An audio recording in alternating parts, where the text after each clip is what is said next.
I've got to tell you that standing at the focal point of that music is really quite something.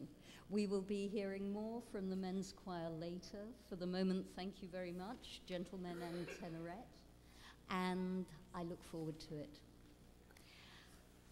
You may have noticed that during the Torah reading, Rabbi Bernhard paid us a brief visit. There was a reason for that. One of the benefits of Rosh Hashanah being 2 days long is that one can move things from day A to day B. And I had to tell you that the feedback from yesterday, when I was in the auditorium, was that people didn't realize I was giving my sermon when I was giving my sermon because of its placement in the service. So let me just announce, this is the sermon, all right?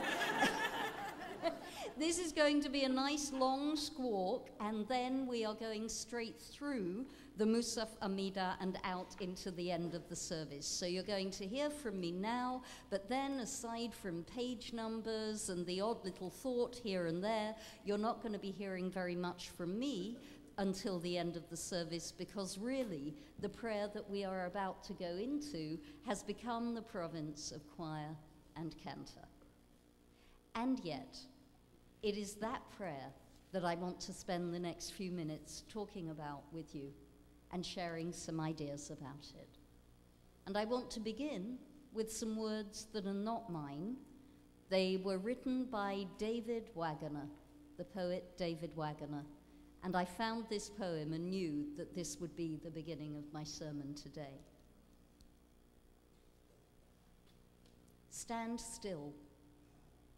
The trees ahead and bushes beside you are not lost. Wherever you are is called here, and you must treat it as a powerful stranger, must ask permission to know it and be known. The forest breathes. Listen. It answers, I have made this place around you. If you leave it, you may come back again saying, here. No two branches are the same to raven. No two trees are the same to wren. If what a tree or a bush does is lost on you, you are surely lost. Stand still. The forest knows where you are. You must let it find you. I wonder what has brought us to be here together today. And that's a thought that I often have on the High Holydays. It's a weekday, it's not particularly convenient.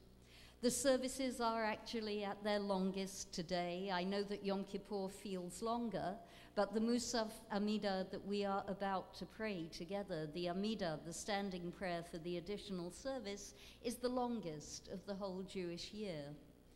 And at the same time, the liturgy is getting on for being its most opaque, with references to kings and history and thrones and mountains and the greatness of God.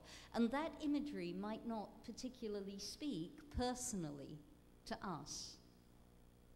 And yet, here we are. Knesset Yisrael, the community of Israel, getting revved up together, along with the community in the auditorium, along with the communities down the street, in the city, and out into the world, together getting ready for this exercise in communal prayer. I wonder if it's force of habit. Perhaps deep in all of us, whatever our relationship with the synagogue may be over the course of the year, there's something pulling us back at this time to be where we have been many years before, to close a circle that began at this time last year, and to be together. Perhaps it's a sense of time going by.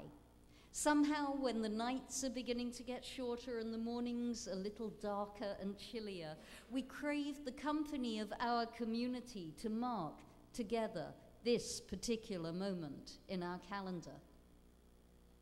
Perhaps it's a sense of duty or commitment that wherever we are, whatever happened to us over the course of the year, it is somehow right and appropriate to climb back into our shul clothes and come in here today, even if we feel that it's not really our place, even if we feel that it never really was our place to begin with.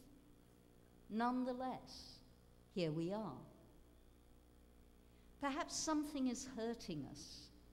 A sense of things left undone, opportunities we missed, a feeling of having done wrong and wanting to make good.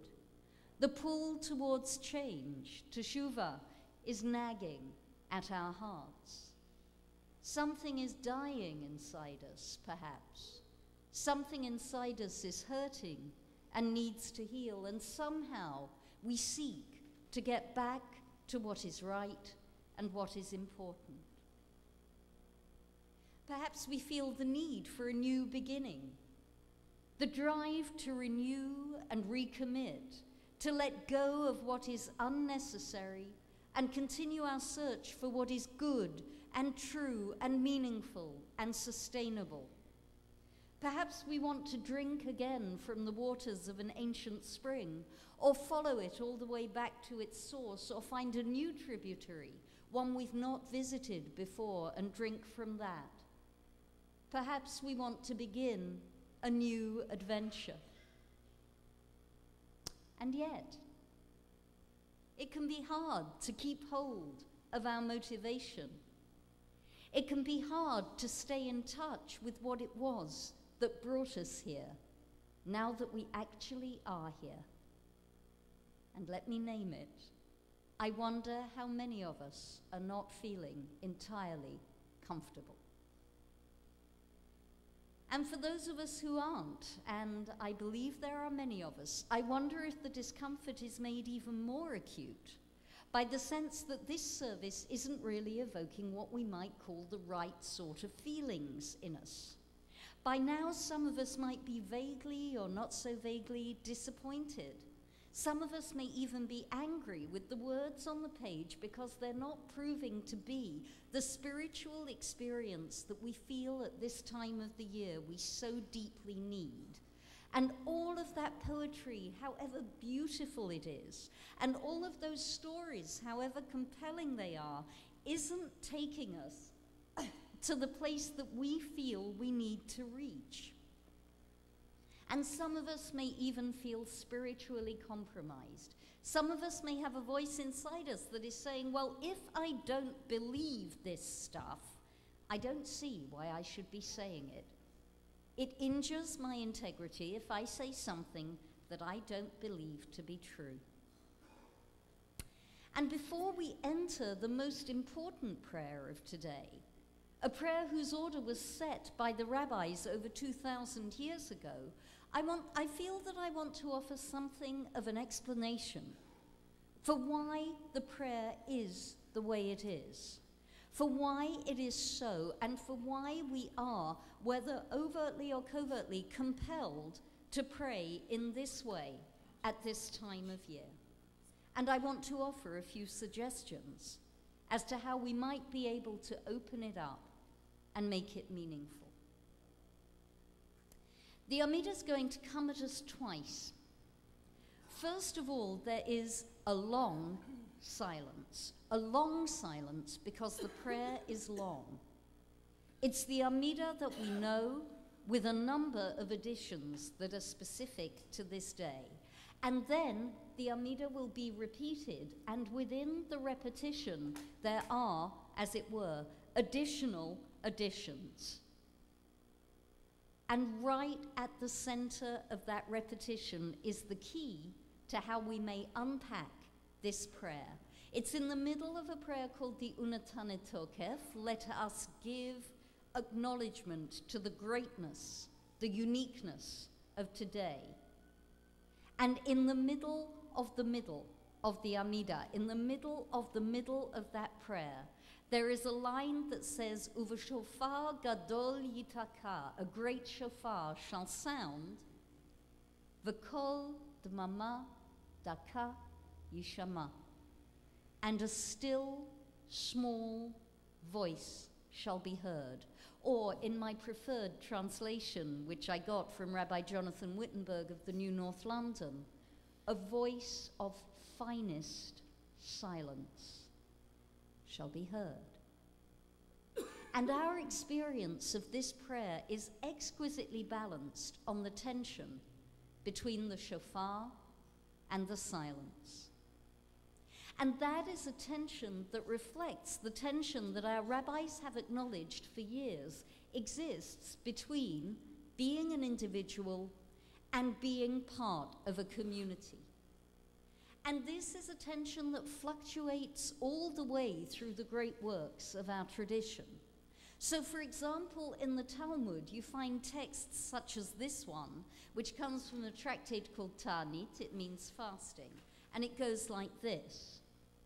When the people of Israel is immersed in suffering and one individual sets themselves apart from them, the two ministering angels which accompany a person come and place their hands on that individual's head and declare the person who sets themselves apart from the community will not witness the comforting of the community. The message is that if we declare that we do not belong, we shall indeed not belong. And that voice is the voice of the Shofar Gadol. That voice is the huge call reminding us that we belong to a whole that is greater than the sum of its parts. Now we know that it is not possible for any communal speech accurately to represent the inner heart of the individuals in the room. And the rabbis knew that too. But when they set an order for communal prayer, it was not their intention to erase or invade upon our individuality. Rather, they had a specific task in mind. After the exile, after those temple services that we read about in the additional reading this morning could no longer be, the rabbis decided that the avodah, that service, that work, was going to be replaced with avodat halev, the work or service of the heart. That the temple was going to be replaced with prayer. And 3 times a day, and on all of the great days of the year, the Jewish community was going to come together collectively and together enter a virtual reality that reminded us of the temple but was greater than the temple. And that by coming together we would be engaging in a kind of holy mathematics, that 1 + 1 + 1 + 1 individual equals in the end more than the sum total of all of those individuals. And that is us as we sit here together today. Knesset Yisrael, the community of Israel. And the shofar, the sound of the shofar erases the boundaries between us, and it binds us together into one community that eradicates and supersedes our personal distinctions. And it reminds us of where we have come from, and it reminds us of what we share, and it reminds us of where together we are going to. Uvashofar gadol yitaka, binding us together. And yet, the genius of the enterprise is that the rabbis also knew elsewhere in the Talmud what it feels like not only to be an individual alone, walking on a road, or seated in meditation, or writing one's profoundest thoughts, or indulging in the individual ecstasy of what it feels like to try to find one's way towards God, but that it is also possible to be part of a crowd of people and yet feel intensely separate and alone. The day of all days in the temple, because the roads lead back to the temple, the day of all days in the temple is a day that we've not celebrated yet this year, and we don't celebrate it this way anymore. It was called Simchat Bet HaShoeva. It was the day on which water was drawn and libations of water were poured on the altar. And it took place over Sukkot, and every single person in Jerusalem was invited, and pretty much every single person came. The Talmud describes how the courtyards would be overflowing with people, and every menorah in the temple would be lit, and every menorah in the temple would shed so much light that there was no need for anyone to light a candle anywhere else in Jerusalem, because the whole of Jerusalem was illuminated by the temple. And we read about rabbis who danced, and we read about rabbis who sang all night, and we read about rabbis who juggled with flaming torches. This was the original rave, whatever it is that they do on the beaches in India, learned how to do it from Simchat Bet HaShoeva. It was an all-night party to which everybody came, and it was on that night of all nights that Hillel the elder, we know Hillel, we know him from other things, he's the teach me the Torah while I stand on 1 foot man. There was Hillel in the middle of the crowd, and the Talmud records that he said to himself, if I am here, everything is here, but if I am not here, who is here? Capturing that moment of what it feels like to realize that you're in a crowd but not part of the crowd, that you still retain your integrity, and what you think and believe as an individual matters, because the inner journey is just as important as the journey that we take together in community. And if that was true for Hillel, given who Hillel was, this is Hillel who said, do not separate yourself from the community, then how much more important are the individual journeys that we make today and for the next 10 days up to Yom Kippur, when we have the time and the space to travel inwards to the very heart of ourselves and decide what it is we want to keep and what it is we want to change, and to listen to the resonance of our inner silence so it will teach us how we are going to live and what we need to do next year. Kol Dmama Daka, the sound of the finest silence, the silence that resides in the heart of our being. And both the sound and the silence are going to be present for us in the prayer that we are about to enter. Both the sound and the silence representing a peak communal experience and also a gateway, many gateways actually, to go deeper into ourselves. And we need for both of those aspects to work if this prayer is going to do what the rabbis wanted it to do for us together and individually, as a community and as private individuals on this holy day. And the clue is in the poem I began with. Because yes, the Machzor is a challenge to us, the big black book, yeah, that we open and we see language that might not speak to us. And yes, we can make a very complicated enterprise out of praying. We can talk about it as an art and a skill. And it is an art and it is a skill. But the first step is easy, because the first step is not a step at all. The first step is to allow ourselves to be still and to let the forest find us, because that is the task of the forest. So I want you to look around. Your nearest person may be behind you. I want you actually to do this. Turn around and wish somebody you haven't already wished Shana Tova to, Shana Tova. Do it now.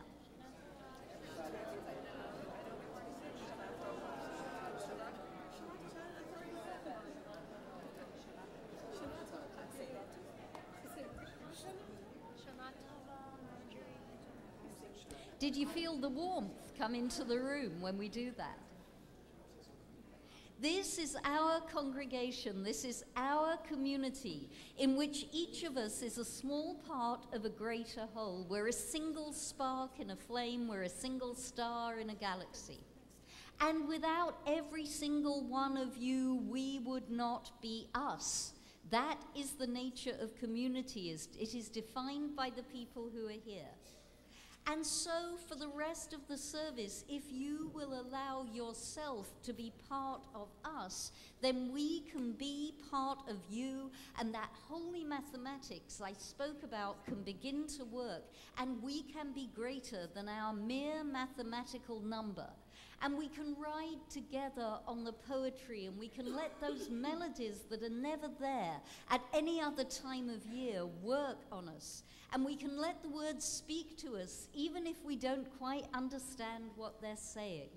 So I invite us really to join together in prayer and to feel the exhilaration of what it is to be bound together in a common enterprise. And I suspect, although I can't be sure, that if we put our hearts into it and if we guide our intentions towards it, then we will, in the end, achieve what the rabbis wanted for us, and we will feel more closely bound to each other. But at the same time, today's Amidah is an entrance to personal stillness, and there are 3 gates. The first gate is the gate of silence. We begin the Rosh Hashanah Amidah with silence, as each of us says the prayer individually. And I invite you to make that silence meaningful to you. And it might mean that you don't want to use the book. That's okay. It might mean that you need to be with closed eyes, and it might be that it's easier to balance with your eyes closed if you sit down and don't stand up. And I am giving you the permission to do that. That is okay. Use the silence to take yourself towards the heart of yourself. The paradigm of prayer is Hannah. She speaks in her heart. Only her lips move. We read about that yesterday. So take advantage of this silence to come to where you need to be. And we, the community, will carry you in the repetition of the Amidah. So try to be silent and see what you receive. The second path is a path of non-action, because we've come here today to sit on these seats, and we restrict our movements to standing up and sitting down, and maybe a little bowing, sometimes with our knees bent and sometimes with our legs straight. And by limiting the range of our physical action, there is the possibility for greater focus. Every meditative tradition requires physical stillness. For those of us who have a regular physical practice, now is the time to be calling up the stillness at the end of that practice. What does it feel like when you stop? And to ask your body to remember what it felt like to be in that stillness. Because, in the words of Leonard Bernstein, stillness is our most intense mode of action. It is in moments of deep quiet that is born every idea, emotion, and drive, which we eventually honor with the name of action. So take this time to be still and receive what comes. And there's one more gate. It's the one in which we remember that today is the beginning of everything. The liturgy will remind us over and over again, Hayom Harat Olam, today is the point of conception of the world. And literature and art and science have described that point of conception over the centuries. In our own Torah, we envisage a dark body of water with God hovering over it. John Milton saw a dove, an enormous dove, brooding on a vast abyss. The scientists of the Big Bang see an infinitesimally tiny point of pure potential that explodes and moves outward and brings everything into being. And what all of those images have in common is that they represent a point where everything is possible, where it is safe to be unsure and safe to be unformed and to cast aside the answers that we think of as being true and move deeply into a state of questioning. In Buddhism, in yoga, elsewhere, they call this beginner's mind.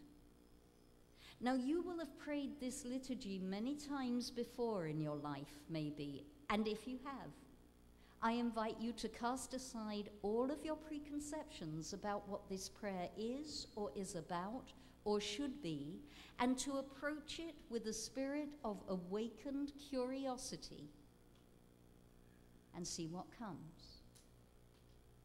So let me sum up, because it's going to be time to pray. I'd like us to feel that we are part of a greater whole. I'd like us to join together. And I'd like us also each to find a moment where we can be silent and still and questioning. And that way we will discover that inside the shofar gadol, inside the great shofar, is hiding for each of us the kol d'mama daka, the voice of finest silence. And it's there for us to find if we look. And to set ourselves up, I want to come back to the poem with which I began. And I invite you this time to hear it as a kavanah for the work that we are about to do. If you want to close your eyes, close your eyes. Stand still. The trees ahead and bushes beside you are not lost. Wherever you are is called here, and you must treat it as a powerful stranger, must ask permission to know it and be known. The forest breathes. Listen. It answers, I have made this place around you. If you leave it, you may come back again, saying, here. No two trees are the same to raven. No two branches are the same to wren. If what a tree or a bush does is lost on you, you are surely lost. Stand still. The forest knows where you are. You must let it reach you. Please rise for the Chatz.